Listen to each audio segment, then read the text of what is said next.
Você procura orar pelos enfermos? Você é um profeta de Deus na sociedade, denunciando o pecado da corrupção e das injustiças?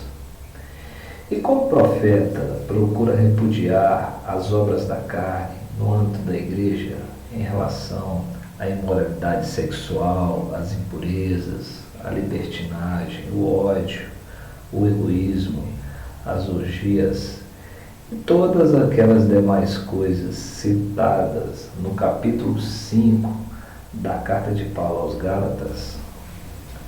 Você é um rigoroso defensor da doutrina da soberanação? Certa vez presenciei alguém dizer: se um irmão qualquer discorda de um determinado ponto de vista da nossa doutrina, certamente esse deveria procurar um outro lugar para ir. Fica aqui pensando se essa doutrina não deveria envolver a necessidade de amar o próximo em primeiro lugar. Enfim, você possui algum tipo de interesse exagerado por organizações, denominações, igrejas particulares, ou até mesmo um outro movimento organizacional paralelo à igreja? Parou para pensar a respeito do real significado da igreja como comunidade de fé e não apenas como uma pessoa jurídica? Quando se aproxima das Escrituras, procura fazer comparações com diversas traduções apenas como um tipo de exercício intelectual? Concentra todas as suas forças no conhecimento da teologia e da apologética cristã, visando apenas defender seu ponto de vista daquilo que você considera como sendo o valor cristão? Todas essas coisas que acabei de citar são descritas como sendo os chamados meios de graça, os quais em si mesmos são perfeitamente corretas. No entanto, até mesmo essas coisas boas por si mesmas poderão nos iludir a respeito do estado das nossas almas. Pois quando, ao nos examinarmos e concluirmos que o nosso principal interesse são pelos meios de graça e não pelo doador desta graça, então estaremos nos condicionando a uma situação extremamente delicada e perigosa. Para entendermos melhor o que eu estou tentando dizer, vamos ler o texto de Mateus 7, dos versículos 22 a 23. Muitos me dirão aquele dia: Senhor, Senhor, não profetizamos o teu nome, não expulsamos demônios e não realizamos grandes milagres?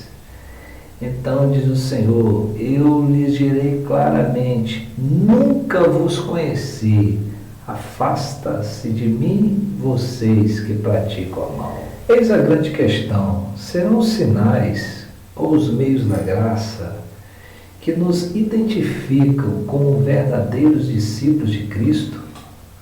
Quando descobrimos que o nosso principal interesse estão nas obras e nos fenômenos que realizamos, então já nos encontramos numa condição que pode nos conduzir a uma autodecepção, pois estamos apenas focados nos subprodutos da fé do que na fé propriamente dita. Este processo de autoilusão torna-se uma realidade à medida em que supomos que somos cristãos atuantes, quando nossas atividades nas organizações em que pertencemos tornam-se mais prioritárias do que o nosso próprio relacionamento com Deus.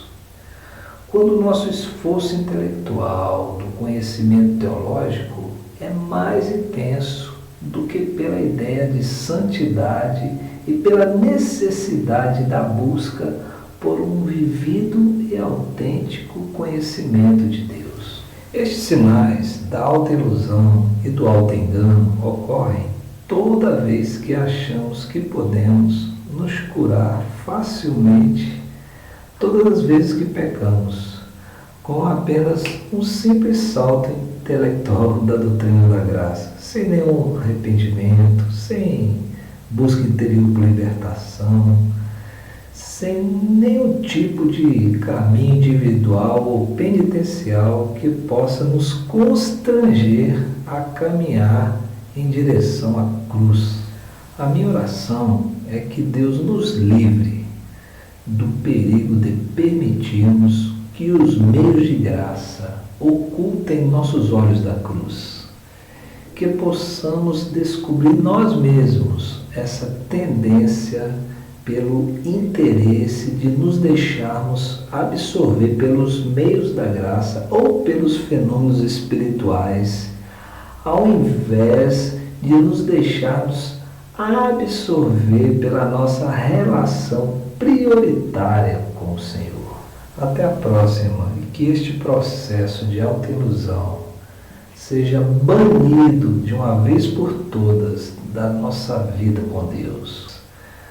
Pois nem todo aquele que me diz Senhor, Senhor, entrará no reino de Deus, mas apenas aquele que faz a vontade do meu Pai que está nos céus.